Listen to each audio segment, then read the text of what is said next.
बिस्मिल्लाहिर्रहमानिर्रहीम। सवाल यह है कि क्या शीर ख्वार का फ़ितरा उसकी माँ या दाया पर वाजिब होता है? जवाब में आयतुल्लाह सिस्तानी फरमाते हैं, उस बच्चे का फ़ितरा जो कि माँ या दाया का दूध पीता है उस शख्स पर वाजिब है जो माँ या दाया के अखराजात देता है।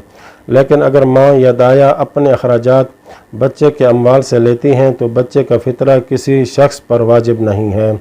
दूसरा सवाल ये है, क्या नवमौलूद या उस बच्चे का फ़ितरा वाजिब है जो अभी माँ के पेट में हो? जवाब में आयतुल्लाह सिस्तानी फरमाते हैं, वो जनीन जो माँ के रहम में मौजूद हो उसकी ज़कात फ़ितरा वाजिब नहीं है, मगर यह कि ग़ुरूब आफ्ताब से पहले पैदा हुआ हो और साहिब खाना की कफ़ालत में शुमार हो तो इस सूरत में उसकी ज़कात फ़ितरा वाजिब है। और अगर शब ईद फ़ित्र ग़ुरूब आफ्ताब के बाद पैदा हुआ हो और साहिब खाना की कफ़ालत में शुमार हो तो एहतियात लाज़िम की बिना पर ज़रूरी है कि उसकी ज़कात फ़ितरा अदा की जाए। और अगर पैदा शुदा नौमौलूद किसी शख्स की कफ़ालत में शुमार न हो, जैसा कि नौमौलूद को मीरास में अमवाल मिले हों और उसका नफ़का उन्हीं अमवाल से पूरा होता हो तो इस बच्चे का फ़ितरा किसी शख्स पर वाजिब नहीं है। तीसरा सवाल ये है, क्या शब ईद ब्याह कर लाई गई दुल्हन का फ़ितरा किस पर वाजिब है?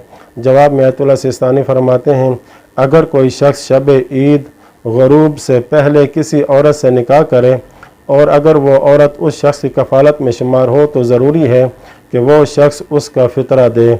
और अगर वो औरत किसी और शख्स जैसा कि अपने बाप की कफ़ालत में शुमार हो तो उस औरत का फ़ितरा उसके शोहर पर वाजिब नहीं है बल्कि इसके बाप पर वाजिब है।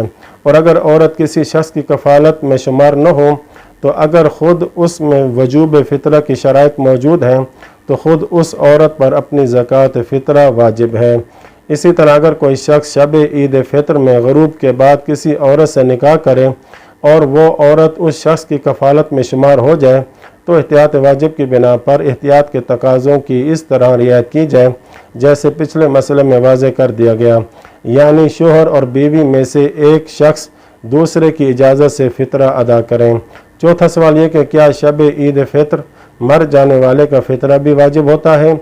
जवाब में आयतुल्लाह सिस्तानी फरमाते हैं, अगर कोई शख्स शब ईद फ़ित्र ग़ुरूब से पहले वफ़ात पा जाए तो वाजिब नहीं है कि उसके और उसके अहल व अय्याल के फ़ितरे को उसके माल से अदा किया जाए। लेकिन अगर ग़ुरूब के बाद वफ़ात पाए तो अक्सर फ़ुक़हा कहते हैं कि ज़रूरी है कि उसके और उसके अहल व अय्याल के फ़ितरे को उसके माल से अदा किया जाए। लेकिन आयतुल्लाह सिस्तानी फरमाते हैं, ये हुक्म इश्काल से खाली नहीं है और एहतियात के तकाज़े की रियायत को तर्क न की जाए। पाँचवा सवाल यह है कि अगर कोई शब ईद फ़ित्र किसी की कफ़ालत से निकल कर किसी दूसरे की कफ़ालत में चला जाए तो इसका फ़ितरा किस पर वाजिब होगा? जवाब में फरमाते हैं, अगर कोई इंसान किसी की कफ़ालत में शुमार हो और शब ईद फ़ित्र ग़ुरूब से पहले किसी दूसरे शख्स की कफ़ालत में शुमार हो जाए तो उसका फ़ितरा उस शख्स पर वाजिब है जिसके यहाँ अब वो की कफ़ालत में है। मसलन अगर लड़की शब ईद फ़ित्र ग़ुरूब आफ्ताब से पहले शोहर की कफ़ालत में चली जाए तो उसका शोहर उसका फ़ितरा अदा करे। इसी तरह अगर किसी के बीवी बच्चे ईद उल फ़ित्र की रात ग़ुरूब से पहले अपने नाना के यहाँ चले जाएं और उसकी कफ़ालत में शुमार हों तो इनकी ज़कात फ़ितरा इनके नाना पर होगी।